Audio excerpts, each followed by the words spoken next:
గతంలో పిఆర్ఆర్డి మంత్రిగా చేశారు. ఉపాధి హామీ అనుసంధానం ఎట్లా చేయాలి, దాని అన్నింటిలో ఎట్లా చేయాలని ఆనాడు ముఖ్యమంత్రి గారు పెద్ద ఎత్తున రివ్యూ కూడా చేశారు అధ్యక్ష. సో ఇట్లా అన్ని పనులు ఒక పద్ధతి ప్రకారం చేసుకుంటూ పోయాం అధ్యక్ష. వాస్తవంగా చెప్పాలంటే సెంట్రల్ ట్రైబల్ యూనివర్సిటీకి వచ్చే కొంచెం డిలే అయ్యగల ప్రభుత్వాలు మారినాయి. ప్రభుత్వం మారిన తర్వాత తెలుగుదేశం పార్టీ అధికారులు ఉన్నప్పుడు ఒక భూమి ఐడెంటిఫై చేశాం, కేటాయించాం. కానీ ఎక్కడ రాజకీయంగా క్రెడిట్ వస్తుందని చెప్పి మళ్ళీ వేరే భూములకు షిఫ్ట్ చేశారు అధ్యక్ష.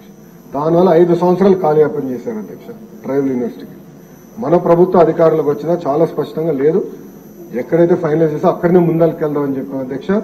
ఈ సెంట్రల్ ట్రైబల్ యూనివర్సిటీ కూడా యుద్ధ ప్రాతిపదికంగా వచ్చే 2 సంవత్సరాల్లో పూర్తి చేస్తామని సభకి నేను హామీ ఇస్తున్నా అధ్యక్ష.